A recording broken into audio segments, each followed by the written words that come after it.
Last month, Morningstar gave Tom Lee's Granny Shot strategy a below-average rating on both people and process. Here's the number that rating does not tell you. Since it launched, that same fund has returned 21.59% on an annualized basis. The S&P 500 over the same window returned 10.84%.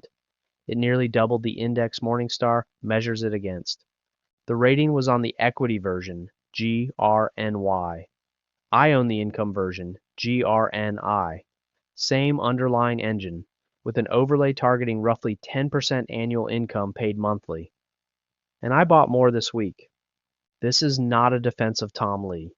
This is an analyst rebutting an analyst. I read the report. I will tell you exactly where Morningstar is right, because they are right about some things. And I will tell you where the rating misses, the structural reason GRNI sits in the first position of my income floor. By the end of this video, you will know more about what that rating actually means than the people quoting it. First, the report itself.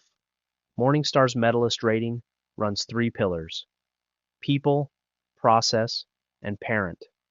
On April 27, 2026, analyst Andrew Daniels, a CFA and CAIA, Director of Equity Strategies, rated the Granny Shots U.S. Large Cap ETF below average on both people and process. The people pillar measures the managers running the fund. Morningstar's framework now includes a data point called Fund Manager Successful Experience, a track record of outperformance across a manager's career. The process pillar measures the effectiveness and repeatability of the investment strategy. For active funds, the algorithm considers the fund's information ratio, style, drift, and volatility. So why did GRNY rate below average on both? 3 structural reasons, none of which are hidden. 1. Tom Lee is famous as a market strategist, not as a portfolio manager with decades of fund performance attribution. His fund strat research is well known. His track record running a fund is short. 2. The strategy is new. GRNY launched in November 2024. 18 months of returns is not enough data to populate the process pillar's volatility and information ratio inputs with statistical confidence. 3. The methodology is unconventional. Equal weight, theme rotating, with positions qualifying under multiple independent themes simultaneously. That is harder to model than a passive index fund. If you read the report charitably, those are reasonable concerns. They are not wrong. Here is where the rating breaks down. The Medalist Rating is forward-looking. It predicts whether a fund will outperform its category peers over a full market cycle. To do that prediction, the algorithm needs historical data. When the data is too thin, the model defaults to skepticism. That is correct behavior for a rating agency. It is not a verdict on the fund. Come back to that 21.59% for a second, because here is what makes it damning. Morningstar runs 2 systems. One ranks funds by what they have actually returned. The other, the Medalist Rating, predicts what they will return. On the performance ranking, GRNY has sat near the top of its category. On the predictive rating, it gets below average people and process. Same fund, same data house, 2 opposite verdicts. They disagree because one measures what happened and the other guesses at what might happen with too little history to guess on. That is not a contradiction you have to explain away. That is the entire point of this video. And here's the part the rating cannot weigh. GRNY now holds $4.83 billion in assets under management. Institutional and retail capital have voted. The market is treating Granny Shots as a credible strategy, regardless of where Morningstar's algorithm puts it. A below-average people and process rating on a nearly $5 billion fund means one thing: the rating model has not caught up to the data. Now the important distinction. Morningstar rated GRNY, the pure equity version. I own GRNI, the income version with the options overlay on top. These are not the same fund. GRNY is the Granny Shots equity portfolio. GRNI takes that same portfolio and adds an actively managed options overlay, covered calls, and cash-secured puts to generate monthly income.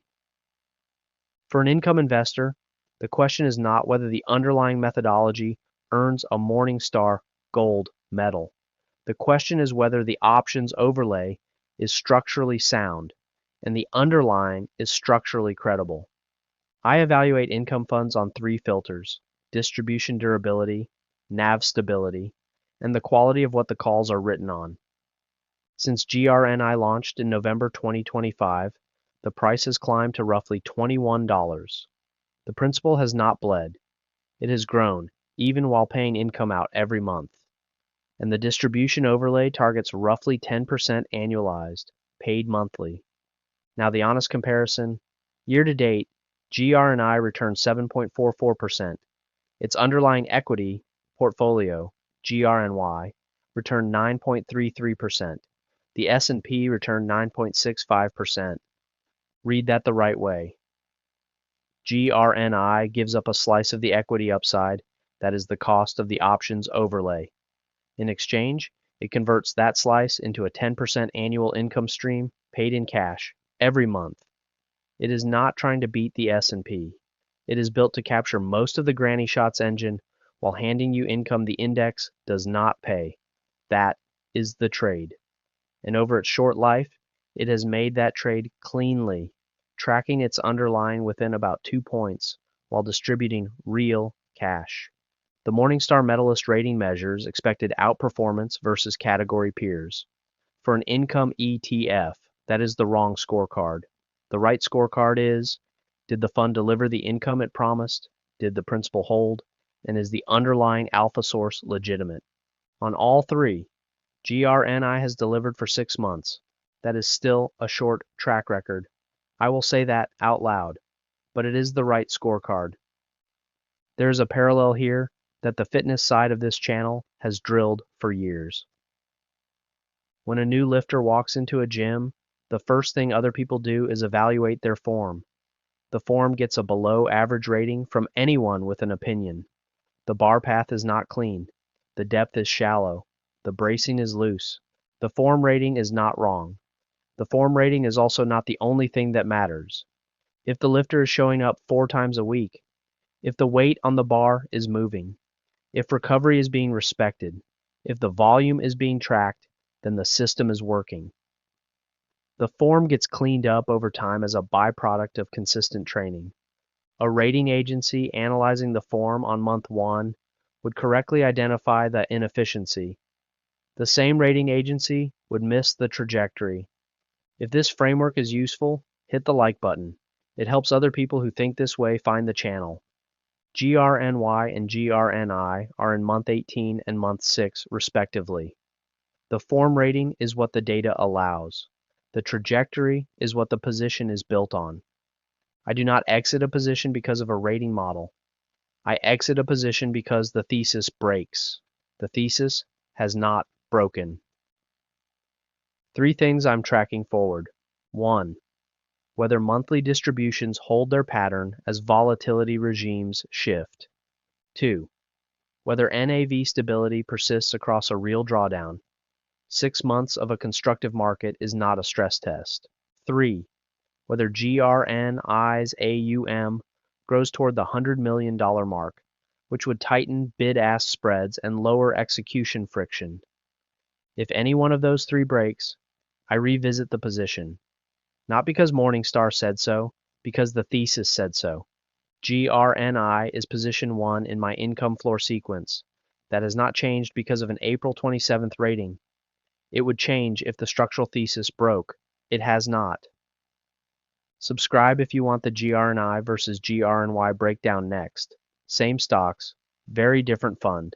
That is the most common question I get, and I am answering it in detail. Comment below. How do you weight a rating agency's opinion against 6 months of live data on a new fund? I want to see how other people in the income floor space are making this call. I am built and bankrolled. Let's get to work.